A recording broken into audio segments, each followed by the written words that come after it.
Rachel? Yes? You see? It's red. It's recording. It says pause though. No. Says it right? Got it. Yeah. Now I see it, yeah. So, We're write never down gonna when it stop the camera, starts, okay? Don't stop it. when they switch, Okay. when But you're doing this today, I'm Yeah, I'm just doing it watching it today. today. Okay, I'm You're- start, you're- switch. and, She hit record. And best sound bites, you know. And, you Right, know. best Sandra sound. will Oh, put this okay. on the floor. Okay. So, And I could take little pictures as they're going on? yeah, or no? absolutely. Okay, As long as great. nothing's clicking or Just don't want to be flashing. yelled at in the middle, it's all good. Okay, can we start? Yes, we can start. Wait. Okay. Should I start? My name is Maya Goldstein. Good morning, Sawa. Thank you for coming to be interviewed for our Names Not Numbers project. Quite welcome. What is your name? Shmuel Goldstein. Okay. Can you just answer in full sentences? Like if she Am I says, doing "What is your good? name?" You answer back, "My name is Shmuel Goldstein." Ah, okay. All the questions should be answered in full sentences. You got it. Okay. Wait, what should I start from? Start again. Okay. Or Like you could from the just whole say, thing? Can you please tell us your name? Can you please tell us your name? Can you please tell us your name? I can hear Can you. you tell us your name in a full sentence? Oh, my name is Shmuel Goldstein. When were you born? In January 23, 1936. Where were you born? Born in a town called Michalovce in Czechoslovakia. Was there any anti-Semitism in Czechoslovakia then? There was a lot of anti-Semitism before that and after that. What did your parents do for a living? My father, Alav Shalom, was a bookkeeper.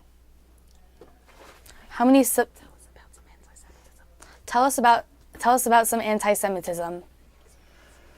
Well, it started when we were little in school. The teachers were discriminating against Jews. They made us do things on the Shabbat that we are not supposed to. And because there was this type of education already from the teachers, the children definitely took over the same anti-Semitism, and they were harassing us and throwing stones at us and calling us derogatory names. And it's enough if they laughed at us because we are Jews, that it was very unpleasant. How many siblings did you have? How many? How many siblings? I had two sisters, and they both perished in the Holocaust. I did number 5 already. Okay. What were their names? Oh. One was Lydia, and one was Stephanie. What type of school did you go to?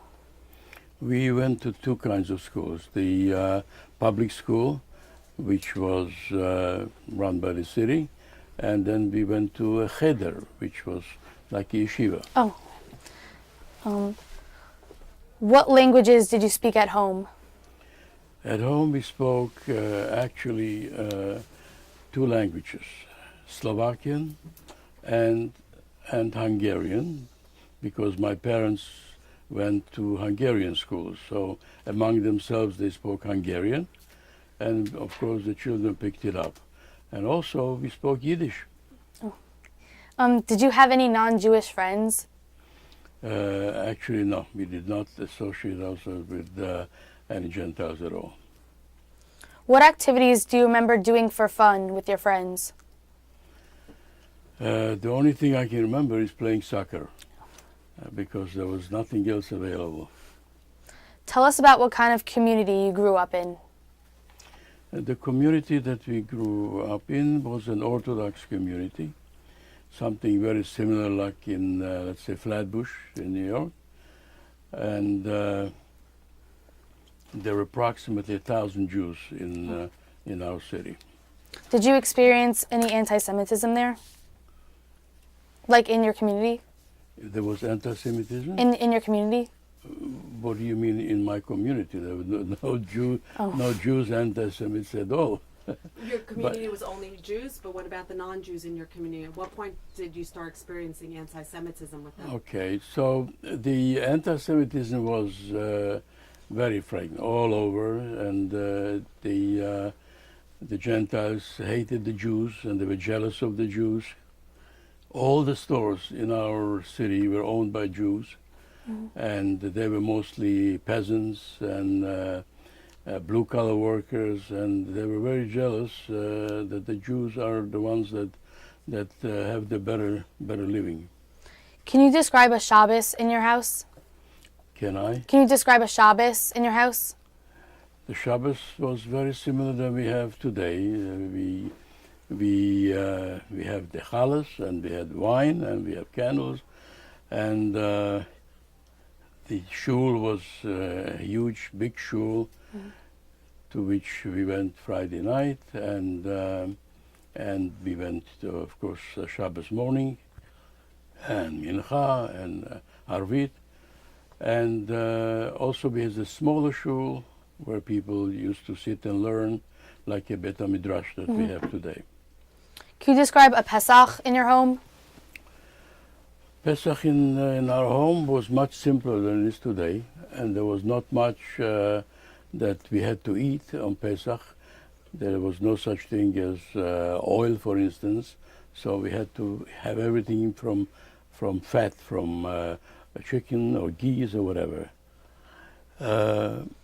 The Jews had a factory for matzot in the area of the shul, for which I remember as kids also used to go and bake. And Pesach was very similar than we have today here. When did you hear about Hitler? Well, I would say I was born in 1936. The war broke out in 1939. I was 3 years old. I had no idea about these things. But when we had to leave the city, and I'm sure that's your next question or so, Yeah. and then I started to realize there is somebody by the name of Hitler who doesn't like us. And as a child, of course, I didn't know the ramifications of the situation. Okay. So what happened to your family when they invaded? When they invaded our town, well, actually before they invaded yet, they had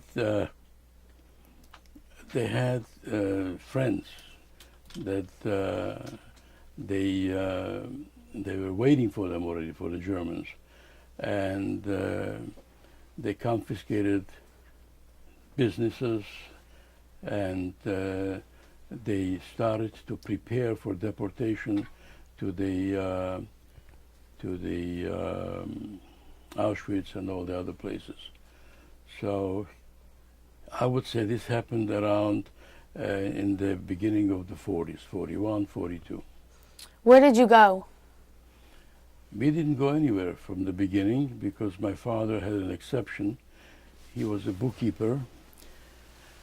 And what happened was that when they took away our businesses, they gave it to the Gentiles that were friendly with the Germans, with the Hitlers, and mostly peasants. They had no idea how to run businesses. Right.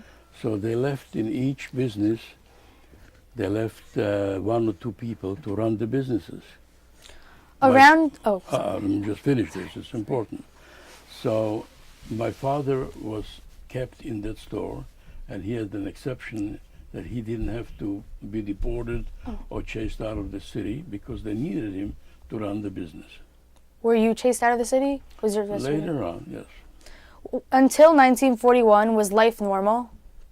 No, life wasn't normal. The war, as I said, broke down in 39, but even before that, you know, the winds of war were already felt all over, and people knew something is coming. But in 41, things were very bad already. Did you know what was going on? Not much, no, because I was a little boy. Did you overhear Just your... keep in mind that in 1940, okay, I was only 4 years old. So, did you overhear your father talking about dangerous, scary things? Yes, I did because, as I'll tell you probably later, my two sisters, because of the situation, were sent to Hungary because they thought it's going to be safer in Hungary. So we are talking about it constantly, how my sisters are doing there. Two little girls, they were just a little older than me. And we're talking in the house what they are doing there, how they are doing. You know, they were about strange people. So we were constantly talking. The subject was always there. So that's what your father was talking about? Right. Okay, I think we're gonna switch now. The next person's gonna come and ask questions, okay? Thank you. Good job. Maya, you asked the question beautifully. Great job. Okay, so okay, we did that, and then we started Make going sure into. to speak loudly because I know. here They all again. have. Oh, yeah, sorry. Uh, Okay, what happened to your family? You I don't what think. year to the Germans invade Czech? Yeah, I think so. And then we started all these, I think. Okay. Who's coming next? Who's sitting here next? Wait, Morgan, come on. should I? Yeah, oh, I'm okay. Mike. Okay, I don't think I'm doing anything now. Yeah, you're not on camera? I think your camera. Oh, okay. Is my camera? Yeah, mine's camera. Morgan, come on. You know the drill. Just keep the headphones on. Make sure you hear everything clearly, okay? Okay, if I hear something that's like We're gonna start off by introducing yourself and saying, hi, my name is Morgan Lazarus, okay? We're gonna start over here is what year did the Germans invade Czech? We're gonna start now with what year the Germans invaded Czechoslovakia. We're just gonna go back and ask that question because we're gonna start 1941. Okay, so you're gonna start over here. After you're done asking the questions, though, check off what you've asked, so it's easier to follow along. Oh, is that Susan Dunn? No, I did that. Just make sure you talk loudly because he's having a hard time hearing. Okay, he just told me he's having a hard time hearing. Okay? Hi, my name One second, we're not ready. We're not ready. What is your name? is Morgan Lazarus. More? Morgan Lazarus. Oh, yeah, one second. One second, I just need a pen. Here, take mine for now. We'll get another one. Good. I'm doing the camera. Oh, you're doing the camera. Oh, just Wait, are we good? Yeah. Hi, my name is Morgan Lazarus. Just talk louder, Morgan. Where were you when the Germans invaded? No. I was in our town called the Michalovce in Czechoslovakia. What happened to your family when they invaded? My family was lucky that my father was needed as a bookkeeper in that business that they confiscated from all the Jews. And my father was a bookkeeper in that business, Wait, and we're I just gonna needed hold you him. for 1 minute until this class passes, so we can hear. It's very loud. Okay. Morgan, ask that question again, and we're gonna start again. They're out. Okay, go ahead. What happened to your family when they invaded? But the Germans invaded Czechoslovakia in 1939. Until 1940 or so, nothing really happened. But from then on, all the Jews from our city, except those like my father that were needed in the businesses, were all deported. They're all taken away. We just continued our life as usual, of course, always with fear that something might happen and then we're going to be next. Can you describe getting there? No, can you, so you stayed in your town until what time, until what point did you We, stay in your town? okay, so we stayed in our town till 1942. In 1942, the Germans declared that even those Jews that are necessary to stay in the businesses, even those have to go, and they made sure that the Jews are moving closer to Germany so that they can keep an eye and they can, grab them faster to set them in the concentration camps. So from 1942 on, everybody had to go from our city. So, okay, go to number 24. 24. Where did you go? We went to a city called Banska Bystrica, which was a little west of our town. And there we stayed with my uncle and aunt who lived in that city. Can you describe getting there? Can I describe? Getting there? How did you get there? Oh, how did we get there? To be honest with you, I don't remember. How did But you most likely by horse and buggy because there was nothing else. How did you feel about leaving your home? It was disruptive, but as I said, I was a small boy yet, so I was taken care of by my parents. I didn't feel the full impact of what's happening. What personal belongings did you bring with you? Not much, because when you are on the road, you know, you cannot carry too much with you. But probably my personal clothing, and that's about it. Can you tell us what happened to your sisters? My sister, as I mentioned before, was sent to Hungary because until 1942, Hungary was an ally of the Germans, which means that they had a lot of privileges that other countries didn't have. And we sent them there because it was safer. The Jews lived there until later, when then they were deported also. But until 1942, they were fine. And we sent them there because my parents thought that if something happens to us, at least my two sisters should survive. How do you What happened to your sisters? Can you tell us how? We'll continue the whole thing? Okay. So I'll tell you the whole thing with the sisters. So my sisters were sent there in about the year 1940, and they stayed there. In 1942, the Hungarian government made a turnabout, and they saw that the Allies are winning the war, and instead of being allies with the Germans, they switched side and became the allies of America and England and so on. When that happened, Hitler moved in with the army into Hungary also. When that happened, my parents were scared what's going to be with my two sisters. So we asked someone to send them back to Czechoslovakia, at least let's be together. And when they started to move on the border, there were 11 children on that carriage. And one of them was a little baby, and the baby started to cry on the border. And one of the gendarmes, they call them, you know, the policeman, heard the noise, and he said, there must be some children or somebody there. They discovered the carriage, and they took all of them back to Hungary. When they took them back, they put them in like a concentration camp already in Hungary, and from there they took him straight to Auschwitz, in which they did not survive. How did you find out what happened to your sisters? We had a cousin that was with them also, and that cousin told us after the war that she saw the two little girls go into the crematorium, into, you know, being gassed. So she actually saw them go in. Tell us about where you hid in the town you went to. How is that? When you left your city and you went to that town, can you tell us about the town, like where you were? Tell us about The that you town, were we in. stayed in that town about almost 2 years. Was a much smaller community, Jewish community than us, but until we came, it was a safe place.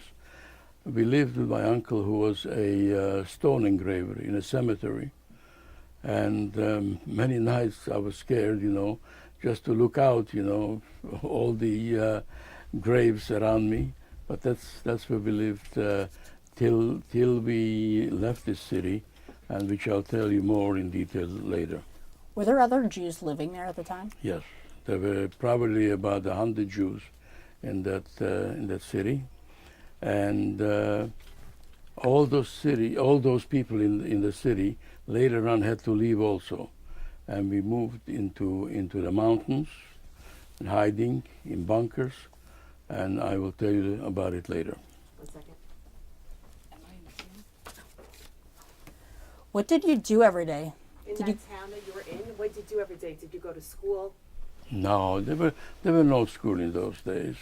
Actually, we were playing most of the time with whatever we had. But from what I told you till now, you realize I skipped kindergarten. I skipped the first years of elementary. We didn't have anything. The only thing that we had is a few hours of cheder. That's all we had. Did you know what was going on around in the rest of the world then?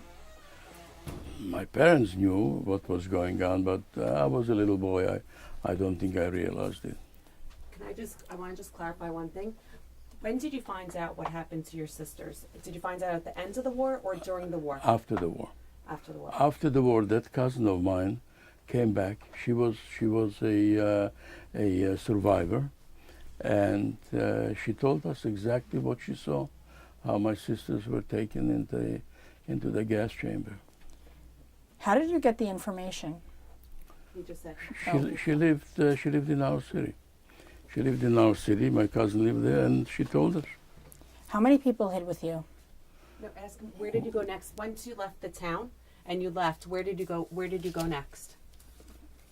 From that other town? Yes. From the other town, it so happens that there were some young people that rebelled against the Germans, called partisans, and with the help of Russian partisans, they got weapons, and they tried to fight the Germans in the city.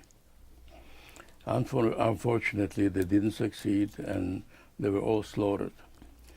And when that happened, all the Jews in that city left into the mountains to hide, because the Germans were just looking for every possible Jew and just outright kill them.